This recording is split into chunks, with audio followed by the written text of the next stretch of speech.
দর্শক, বর্তমান অন্তর্বর্তীকালীন সরকারে দু একজন মানুষ রয়েছেন যাদের প্রতি মানুষের অগাধ আস্থা রয়েছে এবং এরকম আস্থা রয়েছে যে তারা কখনো লাগাম ছাড়া কথা বলেন না, বলতে অভ্যস্ত না। ব্যক্তিজীবনে তারা সেভাবেই তাদের চরিত্র গঠন করেছেন, লাগাম ছাড়া কথা কখনো বলেননি। তাদের অন্যতম একজন ব্রিগেডিয়ার সাখাওয়াত হোসেন। ব্রিগেডিয়ার সাখাওয়াত স্পষ্ট বক্তা, তিনি কোনো রাগঢাক করে কথা বলার চেষ্টা করেন না বেশিরভাগ সময়ই, যদিও সরকারের থেকে অনেক বিষয়ে রাগঢাক করে কথা বলতে বাধ্য হন ইদানিং, তাকে সেরকমটা মনে হয়। কারণ প্রথম দায়িত্ব পাওয়া স্বরাষ্ট্র মন্ত্রণালয়টা তাকে হারাতে হয়েছিল রাগঢাক করে কথা না বলার কারণে। সোজা সাপটা ওই 7.2 mm মানে গুলি কার দখলে থাকে কিংবা কারা এই রাইফেল ব্যবহার করে, এটা বাংলাদেশ পুলিশ ব্যবহার করে না, এই ধরনের মন্তব্য করেই তিনি কিন্তু স্বরাষ্ট্র মন্ত্রণালয়ের চাকরিটা হারিয়েছিলেন। তাকে অন্যত্র বদলি করে দেওয়া হয়েছিল। এখন তিনি নৌ পরিবহনের দায়িত্ব পালন করছেন। সেই ব্রিগেডিয়ার সাখাওয়াত হোসেনের হঠাৎ করে এই ভদ্রলোকের কি হলো, কিছুটা লাগাম ছাড়া কথা বলে ফেললেন বোধহয়, এবং এতটাই লাগাম ছাড়া যে কথাটা রীতিমতো হাস্যরসের জন্ম দিয়েছে। এতটাই হাস্যরসের জন্ম দিয়েছে, মনে হচ্ছে যে গত 16 মাসে এই সরকার সবাই মিলে যতটা না হাস্যরস সৃষ্টি করতে পেরেছেন তার বেশি বোধহয় তিনি একাই একটি মাত্র কথার মাধ্যমেই সেই হাস্যরসটা তৈরি করতে সক্ষম হলেন। সেদিক থেকে একটা মুন্সিয়ানার পরিচয় দেওয়ার ক্রেডিট তাকে দেয়া যেতেই পারে। কি মন্তব্য করলেন তিনি? বললেন যে নির্বাচন করার কোনো দায়িত্ব এই সরকারের ছিল না, এটা এই সরকারের কাজ না। হঠাৎ করে এরকম মন্তব্য তিনি করে বসলেন কেন? মন্তব্যের পেছনে কোনো রহস্য আছে কিনা, নাকি সত্যি সত্যি এই সরকারের কোনো এজেন্ডাই ছিল না নির্বাচন করার? চলুন একটু জেনে দেখি তিনি আদতে কি বলতে চাইলেন, তার এই বলাটাকে আমরা কিভাবে বুঝে নিতে পারি। থাকবেন পলিটিক্স টিভির নিয়মিত আয়োজনে।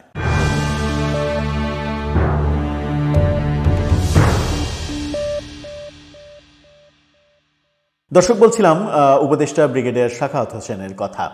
সোজা সাপটা কথা বলতে তিনি অভ্যস্ত, কিন্তু এই ক্ষেত্রে কিছুটা মানে লাগামহীন কথা কিংবা অসংলগ্ন কথা হয়ে গেল কিনা সেই আলোচনা বোধহয় আসতেই পারে, এবং এই কথাটা প্রচণ্ড হাস্যরসের সৃষ্টি যে করেছে ইতিমধ্যে, সেটাও বলা যেতে পারে। কি বলছেন তিনি? বিজনেস স্ট্যান্ডার্ডের শিরোনামটা দেখে নিতে পারেন। সেখানে তিনি বলছেন, দায়িত্ব নেওয়ার সময় নির্বাচন নিয়ে কোনো শর্ত ছিল না। উপদেষ্টা এম সাখাওয়াত, অর্থাৎ এই সরকার দায়িত্ব নেওয়ার সময় নির্বাচন নিয়ে কোনো শর্ত নাকি ছিল না, মানে নির্বাচন করা এই সরকারের কোনো কাজ ছিল না। তাহলে এই সরকারের কাজটা কি ছিল? এই সরকারের কাজ ছিল বিভিন্ন ব্যাপারে গোপন চুক্তি করা। এই সরকারের কাজ ছিল আমেরিকাকে করিডোর দেওয়া। এই সরকারের কাজ ছিল যেগুলো এই সরকার করছে সেগুলো করা। মানে এই সরকারের কাজ ছিল রোহিঙ্গা ব্যাপারে স্বপ্ন দেখিয়ে সেই স্বপ্ন ভঙ্গ করা। এই ব্যাপারগুলো কি ছিল? কিংবা এই সরকারের কাজ ছিল এনসিপি জন্ম দেওয়া? অনেক প্রশ্নই আসবে। কি বললেন ব্রিগেডিয়ার সাখাওয়াত, একটু আমরা জেনে দেখি। সরকার নিজ থেকেই নির্বাচনের কথা বলেছে উল্লেখ করে উপদেষ্টা বলেছেন, সরকারের পক্ষ থেকেই বলা হয়েছে নির্বাচন হবে। সেই নির্বাচনের পরিপ্রেক্ষিতে যদি রাজনৈতিক দলের দৌড়াদৌড়ি শুরু হয়, সেটাতে তো সরকার হস্তক্ষেপ করতে পারে না। তাহলে সিচুয়েশনটা খারাপ কোথায় সেটা আমি বোঝার চেষ্টা করছি। অর্থাৎ তিনি বলছেন যে এই সরকারের নির্বাচন দেওয়ার কোনো কথা ছিল না, কিন্তু সরকার নিজে থেকেই বলেছে তারা নির্বাচন দেবে। প্রশ্ন সেখানে, এই সরকারের নির্বাচন দেওয়ার কথা ছিল না, এই কথা তিনি বলছেন কিসের ভিত্তিতে? এই সরকারের নির্বাচন দেওয়ার কথা যদি না থাকে, এই সরকারটা এসেছে কি জন্য? জুলাই বিপ্লবের পরে এই সরকারকে কি আজীবনের জন্য ক্ষমতায় আনা হয়েছে যে তারা আজীবন ক্ষমতায় থাকবে? যতদিন পর্যন্ত শেখ হাসিনার বিরুদ্ধে যেমন আন্দোলন হয়েছিল সেরকম আন্দোলন করে তাদেরকে না সরানো হবে, ততদিন পর্যন্ত তারা ক্ষমতায় থাকবে, নির্বাচন দেবে না, এরকমটা ব্যাপারটা যাচ্ছিল, নাকি তিনি আসলে কি বোঝাতে চাইলেন? চলুন একটু বিস্তারিততে যাই।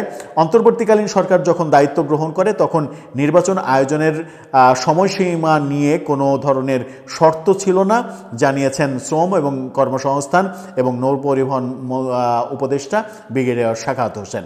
এবার তিনি বলছেন, মানে তার কথায় ডিটেলে যখন আসলাম তখন আমরা জানছি কি যে নির্বাচন নিয়ে কোনো শর্ত ছিল না। তার মানে এই সরকারের কাছে মানে অবাধ ম্যান্ডেট ছিল যে যখন ইচ্ছা যতদিন ইচ্ছা এই সরকার থাকতে পারবে, তারা থাকবে।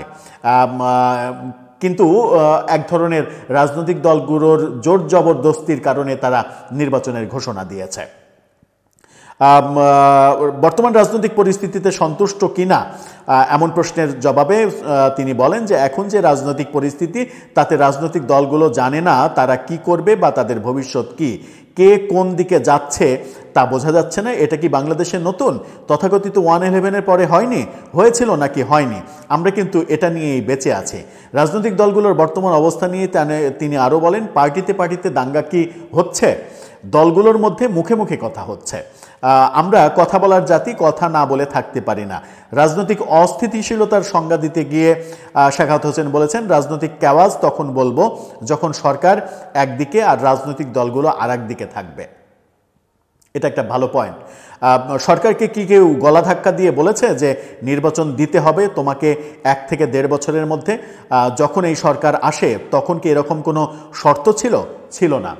তার মানে সরকারকে কেউ বলেননি যে 1 থেকে 1.5 বছরের মধ্যে নির্বাচন দিতে হবে। এই কেমন কথা শোনালেন তিনি বলছেন সরকার নিজে থেকেই নির্বাচনের কথা বলেছেন। তাহলে এই যে নির্বাচনের দাবি নিয়ে বিএনপি এত কথা বলল, ডিসেম্বরের মধ্যে নির্বাচন হতে হবে, অক্টোবরের মধ্যে নির্বাচন দিতে হবে দাবি ছিল, সর্বশেষ ডিসেম্বরের মধ্যে নির্বাচন দিতে হবে দাবি ছিল।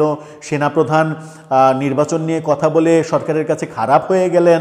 সেনাপ্রধান বললেন ডিসেম্বরের মধ্যে নির্বাচন করে নতুন বছরের শুরুর তারিখ থেকে নতুন সরকার দেখতে চান তিনি। এগুলো কি মানে বলা না, নির্বাচনের কথা বলা না, কিংবা নির্বাচন নিয়ে সরকারকে চাপ দেওয়া না?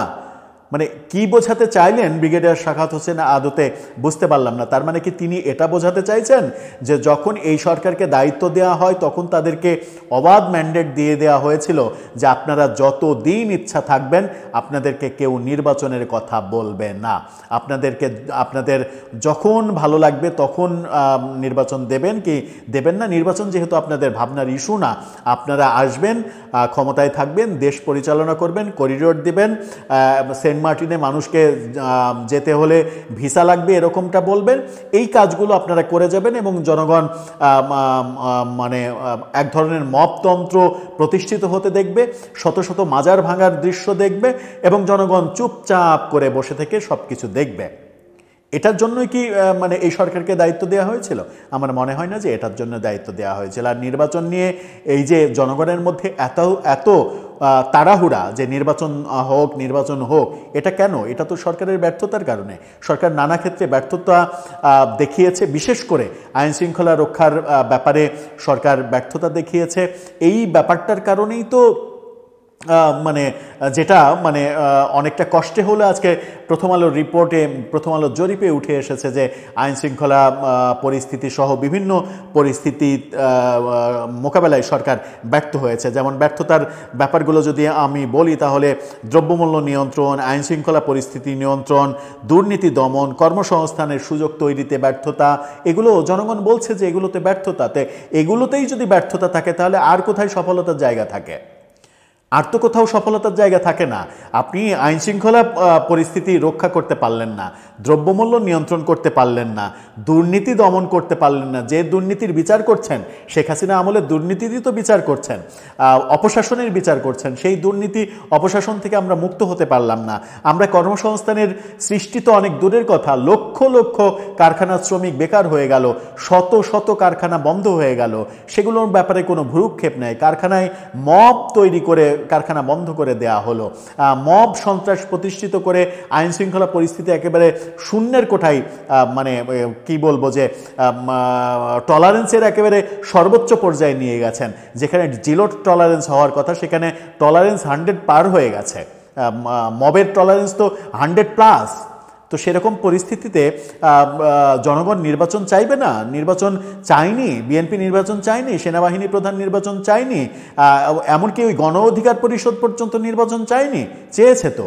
শুধুমাত্র সরকারের মানে পৃষ্ঠপোষকতায় যারা তৈরি হয়েছে নতুন রাজনৈতিক দল, তারা নির্বাচন চায়নি। তারা মনে করেছে যে নির্বাচন যত দেরিতে হোক, তাদেরও একটা পজিটিভ কারণ আছে, কারণ তাদের তো দল গোছাতে সময় প্রয়োজন। হুট করে তো 6 মাসের মধ্যে একটা দল গোছানো যায় না। যেহেতু সময় প্রয়োজন, সেহেতু তারা কৌশলে সময় চেয়েছে। তারা চেয়েছে নির্বাচন পিছিয়ে যাক, নির্বাচন না হোক। তারা ছাড়া কারা নির্বাচন চায়নি? সবাই তো নির্বাচন চেয়েছে, এবং প্রকাশ্যে, গোপনে না, মানে কানে কানে বলেনি, ওপেন বলেছে। এবং নির্বাচনের ব্যাপারে আন্দোলনে যাবে এরকম হুমকি পর্যন্ত বিএনপি দিয়েছে, দেয়নি?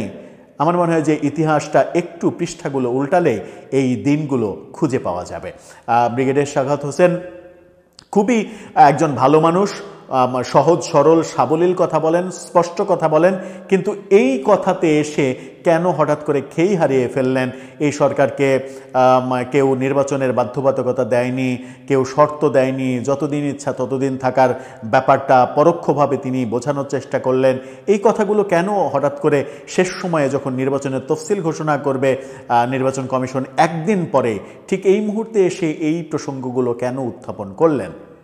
পেছনে কি কোনো কারণ রয়েছে? দর্শক, আপনার কি মনে হয়, পেছনে কি কোনো কারণ রয়েছে আদৌ? আপনার মতামত জানিয়ে লিখতে পারেন আমাদের কমেন্ট বক্সে।